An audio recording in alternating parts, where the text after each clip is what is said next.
और सबसे पहले बात करेंगे ट्विशा मौत मामले की, जहां सबको ट्विशा की मौत के सच का इंतजार है। आज सीबीआई की टीम पुलिस से केस का हैंडओवर लेगी, तो वहीं दोबारा हुई पोस्टमार्टम रिपोर्ट भी जल्द आ सकती है। इस बीच आज सुप्रीम कोर्ट मामले को लेकर बेहद सख्त नजर आया।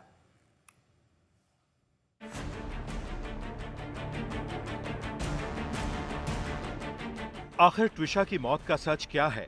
दोबारा पोस्टमार्टम रिपोर्ट में क्या बड़ा खुलासा होगा? परिवार को इंसाफ का इंतजार है, तो वहीं सुप्रीम कोर्ट मामले में सख्त नजर आ रहा है। सुप्रीम कोर्ट ने सुनवाई के दौरान मामले को बेहद दुर्भाग्यपूर्ण बताते हुए निष्पक्ष जांच की बात कही है। सुप्रीम कोर्ट ने कहा कि सीबीआई फौरन इस केस को अपने हाथ में ले। वहीं कोर्ट ने दोनों पक्षों को मीडिया से बात न करने का निर्देश दिया है, सिर्फ जांच एजेंसी के सामने ही अपना पक्ष रखने की बात कही है। वहीं मध्य प्रदेश सरकार की ओर से पेश सॉलिसिटर जनरल तुषार मेहता ने ट्विशा की सास गिरिबाला पर कई गंभीर आरोप लगाए। सॉलिसिटर जनरल ने कहा कि गिरिबाला सिंह कई नोटिस के बावजूद पेश नहीं हुई। केस में बहुत मुश्किल से गिरिबाला सिंह का बयान दर्ज कराया जा सका। इसके साथ ही गिरिबाला सिंह का फोन जब्त करने में भी काफी दिक्कत हुई। बड़ा आरोप लगाते हुए सॉलिसिटर जनरल ने कहा कि गिरिबाला सिंह ने अपने बयानों से ट्विशा की छवि को खराब किया है। मां की हालत ठीक नहीं होने की वजह से वहां पर उसके व्यवहार और बर्ताव को एक ढाल की तरह इस्तेमाल किया जा सकता है। तो इसके पीछे और क्या वजहें रही हैं, ये तो गिरिबाला सिंह ही बताएंगी। और पुलिस जांच एजेंसी वहां से उसकी कॉपी कैसे बरामद करती है सीसीटीवी फुटेज की, ये भी देखना दिलचस्प होगा। एक्ट्रेस ट्विशा शर्मा मौत मामले में मध्य प्रदेश हाईकोर्ट ने आरोपी सास रिटायर्ड जज गिरिबाला सिंह को नोटिस जारी किया है। ये नोटिस राज्य शासन और ट्विशा के पिता नवनिधि शर्मा की उस याचिका पर जारी किया गया है, जिसमें उन्होंने ट्रायल कोर्ट की ओर से गिरिबाला सिंह को दी गई अग्रिम जमानत का विरोध किया था। दिल्ली से संजय शर्मा के साथ आज तक ब्यूरो। तो ट्विशा केस ने जहां देश को झकझोर दिया है, तो एक मामला जयपुर का भी सामने आया, जहां अनु मीणा ने कुछ दिन पहले सुसाइड किया था। लेकिन अब सुसाइड से पहले के कई चौंकाने वाले वीडियो सामने आ रहे हैं।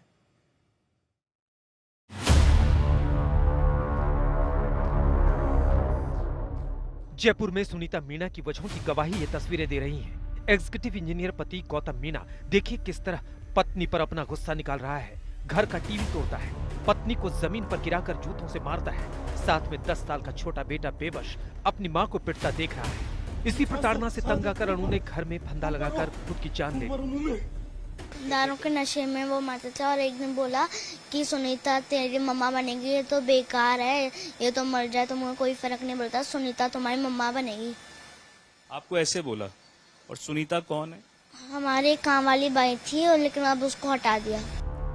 मामला 7 अप्रैल का है, लेकिन अब तक एक कर सुनीता के मोबाइल से शराबी गौतम के अत्याचारों की तस्वीरें सामने आ रही हैं, जिसके बाद सुनीता के परिवार ने गौतम के खिलाफ केस दर्ज कराया है। परिवार का आरोप है कि शादी के 11 साल हो गए, लेकिन गौतम का सुनीता पर अत्याचार बढ़ता गया। जब वो मायके आती तो गौतम माफी का ड्रामा करके फिर उसे ले जाता। रात को आ जाती, सुबह पैर पकड़ के फिर ले जाता। उसको नहीं करूंगा, आज के पास मैं कभी नहीं करूंगा। पैर पकड़ लेते थे आके। मैं कहती अनु ये रोज का काम है, मर जाए तू। अरे यार मम्मी आप तो माफी मांग रही। गौतम के अत्याचारों की और तस्वीर देखिए। कार में वो अनु को गंदे गंदे ताने दे रहा है। अनु के आंसू रुक नहीं रहे और गौतम उसके लिए अभद्र भाषा का इस्तेमाल कर रहा है। मुझे नहीं है पसंद, ये लिख रहे स्टाम्प कचरा था वो है। किसी को मिली होगी, लेकिन मेरे से कचरा मिली होगी। अनु गौतम से इतना परेशान हो गई कि आत्महत्या जैसा कदम उठा लिया।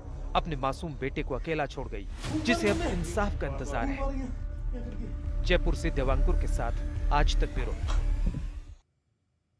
28 मई को बकरीद का त्योहार है, लेकिन उससे ठीक पहले त्योहार को लेकर कई राज्यों ने नई गाइडलाइंस जारी की हैं, जिसे लेकर सियासत तेज है।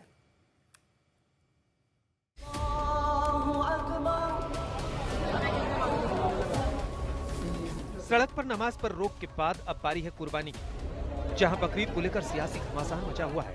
योगी सरकार ने बकरीद को लेकर साफ दिशा निर्देश जारी कर दिए हैं। सड़क जाम कर नमाज पढ़ने की अनुमति बिल्कुल नहीं होगी। सभी धार्मिक आयोजन केवल उनके परंपरागत और निर्धारित स्थलों पर ही किए जाने चाहिए। गाइडलाइंस के मुताबिक किसी भी सार्वजनिक स्थान पर कुर्बानी देने की अनुमति नहीं दी जाएगी। प्रतिबंधित पशुओं की कुर्बानी को लेकर सरकार ने जीरो टॉलरेंस की नीति अपनाने का आदेश दिया है। ऐसा करने वालों के खिलाफ कठोरतम कार्रवाई होगी। किसी को भी अधिकार नहीं होना चाहिए कि कोई खुले में कुर्बानी करे। अगर कोई इस तरह की कोशिश करेगा तो निश्चित तौर पर कानून का डंडा पूरी कठोरता से चलेगा। जितने बयान आते हैं चुनाव के लिए आते हैं, भारतीय जनता पार्टी के एजेंडे में शामिल है इसलिए आते हैं। समाजवादी पार्टी समझती कि जनता के लिए मुद्दे नहीं है, भारतीय जनता पार्टी के लिए ये मुद्दे हैं। भाजपा जानबूझ के इस तरह के मुद्दों को छालती।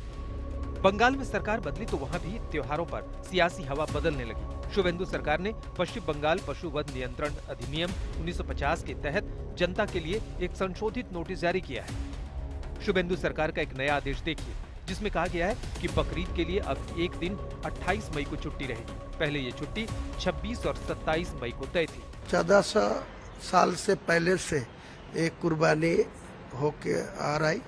अगले दिन जितना दिन दुनिया रहेगी ये कुर्बानी होगी। ये जिद करेंगे कि नहीं, हम जो 5 लाख ईदगाहें हैं, मस्जिदें हैं या धार्मिक स्थल है वहाँ न पढ़ करके हम सड़क पर जो है वो ठिठौली करेंगे, तो वो ठीक नहीं है। दिवाली हो, दशहरा हो, कोई भी पूजा हो, हर जगह लोग सड़क पर आते हैं, लेकिन सिर्फ मुसलमानों को सड़क पर आने से रोका जाए ये तो बहुत ही गलत है। उधर महाराष्ट्र सरकार में मंत्री नितेश राणे ने मुस्लिमों को वर्चुअल बकरीद मनाने की सलाह दी है, तो वहीं दिल्ली सरकार ने भी सार्वजनिक स्थलों पर कुर्बानी न देने की बात कही है। दिवाळी आलं तर पर्यावरणपूरक होळी मनवा, ड्राय होळी मनवा, फटाके वाजवू नका। मग आता जी बकरी येते आहे ना, त्यांना सांगा जरा वर्चुअल बकरी करा। सार्वजनिक स्थानों पर, सड़कों में, गलियों में, सार्वजनिक स्थलों पर कुर्बानी भी पूरी तरह से प्रतिबंधित है। कुर्बानी को लेकर राज्य सरकारों की सख्ती के बाद अब मामला सुप्रीम कोर्ट पहुंचा है। एक जनहित याचिका दायर की गई है, जिसमें कहा गया है कि गोवंश की हत्या धार्मिक भावनाएं भड़काने का कारण बन सकती है। आज तक ब्यूरो। उधर बिहार में अब गमछा पॉलिटिक्स तेज हो गई है। सम्राट चौधरी ने आरजेडी के गमछे के रंग पर तंज कसा, तो अब आरजेडी सम्राट को घेर रही है।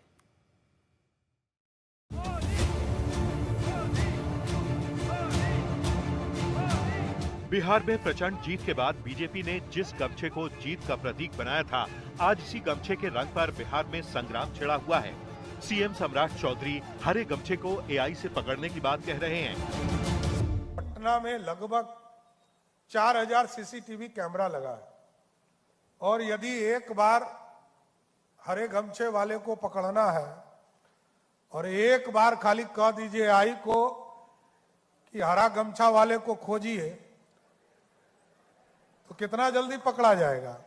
पकड़ा जाएगा कि नहीं पकड़ा जाएगा? बात हरे गमछे की हुई तो मामला सीधे आरजेडी तक पहुंच गया। तेजस्वी तिलमिलाए और बिहार सरकार पर सवाल उठाने लगे। इस तरह का बयान देकर के हरा गमछा हो, नीला गमछा हो, इस तरह का बयान अगर मुख्यमंत्री देते हैं तो उनकी सोच पे हमको जो है हंसी आती है कि किस प्रकार का सोच की बात कर रहे हैं। दिखाता है कि नफरत कितना ज्यादा उनके अंदर भरा हुआ है। उधर लालू प्रसाद यादव की बेटी रोहिणी आचार्य ने भी सम्राट चौधरी पर पलटवार किया। बिहार के मुख्यमंत्री को एआई ने बताया है, गुंडों के यहाँ छापेमारी करने गई पुलिस को पहले करवानी होगी अपनी तलाशी। सम्राट की पुलिस को आदेश है, सिर्फ हरे गमछे वालों को निशाना बनाना है, बाकियों के सामने वर्दी पहनकर लाइन में लगकर अपनी तलाशी देनी है और फिर रेड मारने की गुस्ताखी करने के इनाम स्वरूप सस्पेंड हो जाना है। कभी टोपी तो कभी गमछा, सियासत का यही रंग अब बिहार में चढ़ता नजर आ रहा है। शशि भूषण, पटना, आज तक। इस बीच बड़ी खबर आपको बता दें, सूत्रों के मुताबिक उत्तर प्रदेश में ग्राम प्रधानों का कार्यकाल अगले 6 माह के लिए बढ़ाया जा सकता है। पंचायत चुनाव में संभावित देरी के चलते सरकार इस प्रस्ताव पर विचार कर रही है। कार्यकाल विस्तार को लेकर प्रशासनिक स्तर पर मंथन जारी है। माना जा रहा है कि जल्दी इस संबंध में आधिकारिक घोषणा की जा सकती है। कार्यकाल बढ़ने की स्थिति में वर्तमान प्रधान अगले 6 महीने तक अपने पद पर बने रहेंगे। पंचायत विभाग और शासन स्तर पर कानूनी और प्रशासनिक पहलुओं पर चर्चा जारी है। फिलहाल सरकार की ओर से कोई औपचारिक बयान जारी नहीं किया गया है।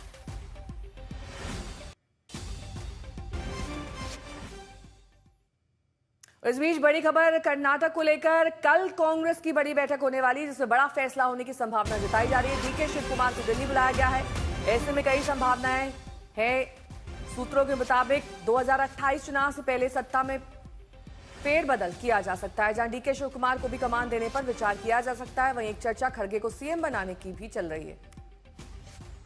मौसमी सिंह मेरी सहयोगी जुड़ गई हैं तमाम जानकारी के साथ। मौसमी, ऐसा पहली बार तो हुआ नहीं है कि पार्टी आला कमान ने दोनों बड़े नेताओं को कर्नाटक के समन किया हो, तब भी ये कयास लगाया जाए थे कि डीके शिव कुमार टेक ओवर कर लेंगे, लेकिन अब खड़गे साहब का नाम अचानक से कैसे सामने आ गया है?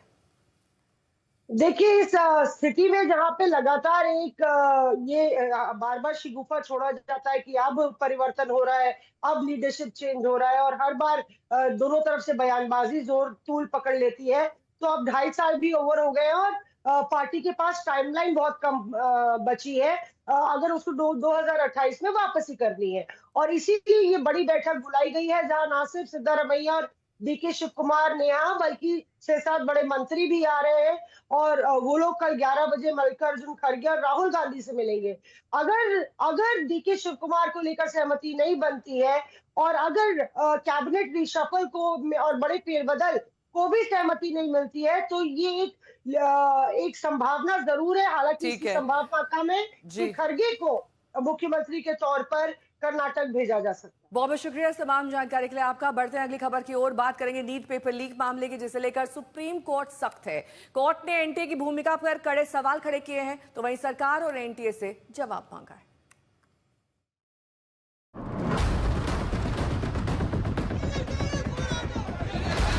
नीट पेपर लीक पर जहां सड़कों पर गुस्सा थमने का नाम नहीं ले रहा, तो वहीं सवालों के घेरे में परीक्षा कराने वाली संस्था एनटीए है, जिस पर आज सुप्रीम कोर्ट भी सख्त नजर आया। पेपर लीक को लेकर कोर्ट ने एनटीए को जमकर फटकार लगाई। कोर्ट ने कहा कि पेपर लीक होना दुख की बात है। वहीं कोर्ट ने एनटीए से ये भी पूछा कि आखिर पिछली गलतियों से उसने क्या सीखा। इसके साथ सुप्रीम कोर्ट ने एनटीए और शिक्षा मंत्रालय को नोटिस जारी करके जवाब मांगा है। सुप्रीम कोर्ट ने नोटिस इशू करा है और डायरेक्शन दिया है एनटीए को और मिनिस्ट्री ऑफ एजुकेशन को एक डिटेल्ड एफिडेविट फाइल करने के लिए। उधर दिल्ली की राउज एवेन्यू कोर्ट में पेपर लीक की एक और आरोपी मनीषा हवलदार को पेश किया गया, जहां मनीषा को 6 दिन की सीबीआई कस्टडी में भेज दिया गया है। सीबीआई ने मनीषा को पुणे से गिरफ्तार किया था। मनीषा पर फिजिक्स का पेपर लीक कराने का आरोप है। सीबीआई पूछताछ करेगी कि मनीषा के संपर्क में कितने लोग थे। आज तक ब्यूरो। और इस बीच बड़ी खबर आपको बता दें, शिक्षा मंत्री धर्मेंद्र प्रधान ने राज्यों के मुख्यमंत्रियों को चिट्ठी लिखी है और चिट्ठी में कहा है कि सख्ती से सभी परीक्षाएं कंडक्ट की जाएं, शांतिपूर्ण और सफल तरीके से परीक्षा कराने की अपील शिक्षा मंत्री धर्मेंद्र प्रधान द्वारा की गई है। इससे पहले भी इस तरह की अपील की गई थी। पेपर लीक के बाद 21 जून को नीट यूजी की दोबारा परीक्षा होगी। अब राज्यों को चिट्ठी लिखकर बाकायदा दिशा निर्देश दे दिए गए।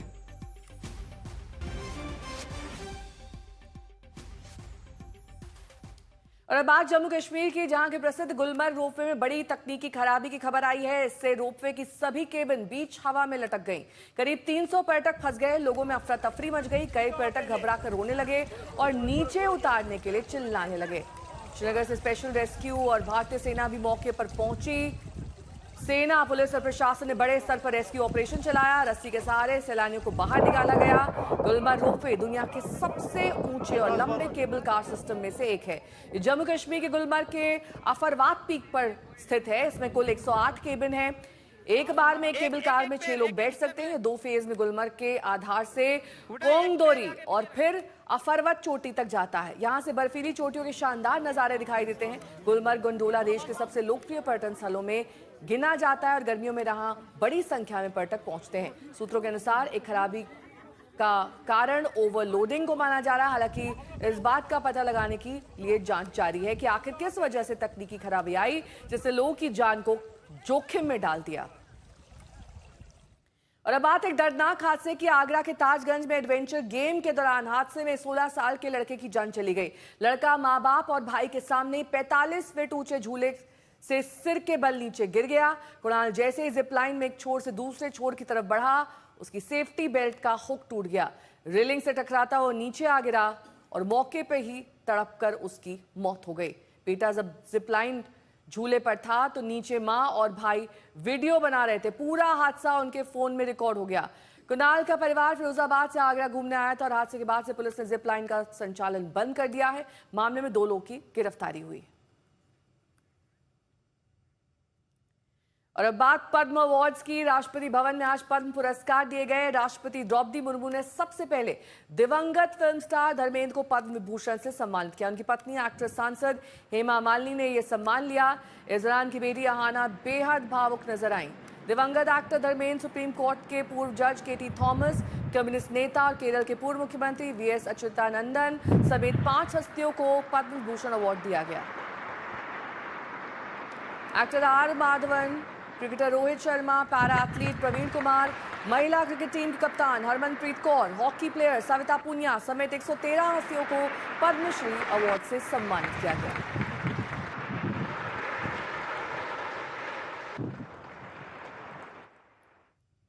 और अब बात महंगाई की करेंगे, जिससे आम जनता बेहाल होती दिख रही है। एक बार फिर पेट्रोल डीजल के दामों में बढ़ोतरी के चलते अब पूरे देश भर में पेट्रोल 100 रुपए प्रति लीटर के पार पहुंच गया है।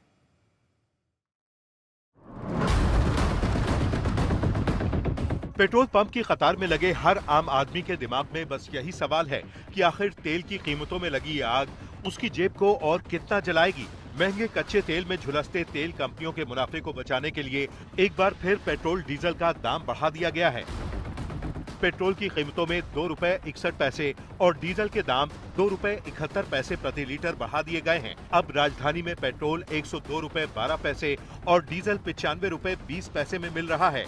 मुंबई में पेट्रोल 111 रुपए 21 पैसे, डीजल 97 रुपए 83 पैसे का हो गया है। कोलकाता में पेट्रोल 113 रुपए 51 पैसे और डीजल 99 रुपए 82 पैसे का मिल रहा है, तो चेन्नई में पेट्रोल 107 रुपए 77 पैसे और डीजल 99 रुपए 55 पैसे लीटर हो गया है।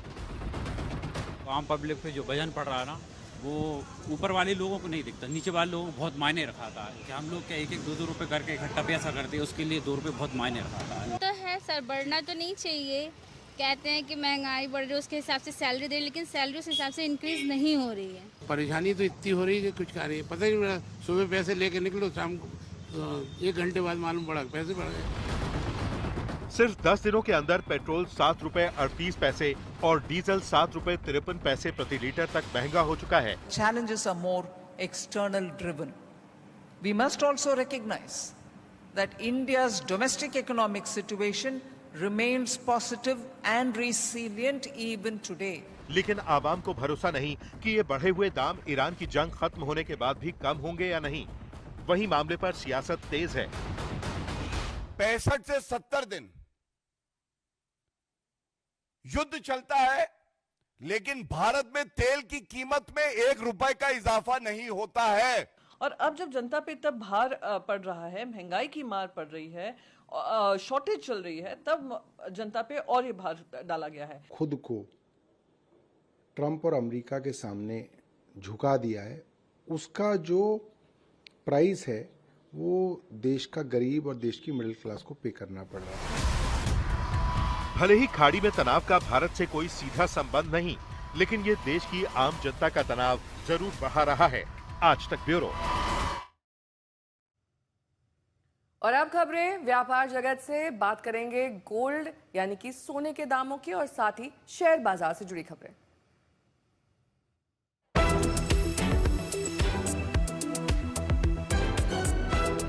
कारोबार के दौरान खरीदारी के सकारात्मक माहौल के बीच घरेलू शेयर बाजार आज बढ़त के साथ बंद हुआ। इस दौरान सेंसेक्स 1074 अंक मजबूत होकर 76,489 और निफ्टी 312 अंक चढ़कर 24,032 के स्तर पर बंद हुआ। शेयर बाजार की मजबूती के बीच रुपए में भी आज हल्की मजबूती देखने को मिली। डॉलर के मुकाबले रुपया 35 पैसे मजबूत होकर 95 रुपए 25 पैसे के स्तर पर पहुंच गया। इसी तरह सराफा बाजार में भी आज तेजी का रुख रहा और 10 ग्राम सोना 268 रुपए महंगा होकर 1,58,622 रुपए पर पहुंच गया, जबकि चांदी प्रति किलो 2,321 रुपए बढ़कर 2,69,754 रुपए पर बंद हुई। और अब बात आईपीएल की। आईपीएल के प्लेऑफ की तस्वीर अब पूरी तरह से साफ हो चुकी है। मुंबई पर राजस्थान की जीत के साथ ही पंजाब और कोलकाता की उम्मीदें पूरी तरह से खत्म हो गई हैं। अब कल से शुरू होंगे प्लेऑफ्स के मुकाबले।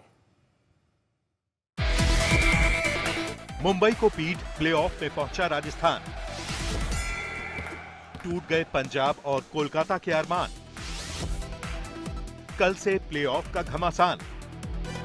अपने आखिरी लीग मुकाबले में जीत के साथ ही राजस्थान ने प्लेऑफ में जगह बना ली है। अब ना तो किसी दूसरी टीम के नतीजे को देखना है, न ही रन रेट के लफड़े में पड़ना है। मुंबई की टीम आखिरी मैच में बिना बुमराह के पहले गेंदबाजी करने मैदान में उतरी थी और शुरुआत भी शानदार की थी, लेकिन राजस्थान को जीतने से नहीं रोक पाई। इसके साथ ही प्लेऑफ में पहुंचने वाली चारों टीमें भी तय हो गई हैं। अब पहली पायदान पर 9 जीत और 18 अंकों के साथ है डिफेंडिंग चैंपियन बेंगलुरु, जबकि गुजरात और हैदराबाद की टीमें भी 18 अंकों के साथ प्लेऑफ के लिए क्वालिफाई कर चुकी हैं। कल राजस्थान ने भी 8वीं जीत हासिल कर 16 अंकों के साथ क्वालिफाई कर लिया है। मंगलवार से धर्मशाला में प्लेऑफ मुकाबलों की शुरुआत हो रही है। क्वालिफायर 1 में कल बेंगलुरु और गुजरात आमने सामने होंगे। इनमें से जो जीता उसे फाइनल का टिकट मिलेगा। इनमें से जो हारा उसके पास एक और मौका होगा राजस्थान और हैदराबाद के विजेता से भिड़कर फाइनल तक जाने का। आज तक ब्यूरो। अमेरिका के विदेश मंत्री मार्को रूबियो भारत दौरे के तीसरे दिन आगरा पहुंचे, जहां उन्होंने दुनिया के 7 अजूबों में से एक ताजमहल का दीदार किया। उनके साथ पत्नी जेनेट डी रूबियो, अमेरिका के उपराष्ट्रीय सुरक्षा सलाहकार रॉबर्ट गेब्रियल भी मौजूद थे। रूबियो ने ताजमहल परिसर का भ्रमण किया और इसकी ऐतिहासिक वास्तुकला को करीब से देखा। इसके बाद रूबियो जयपुर के लिए रवाना हो गए। आमेर महल घूमे। आमेर महल में जलेब चौक में उनका पारंपरिक तरीके से स्वागत किया गया। लोक कलाकारों ने घूमर, कालबेलिया और कच्ची घोड़ी डांस किया। आमेर महल घूमने के बाद मार्को रूबियो पत्नी संग होटल रामबाग पहुंचे।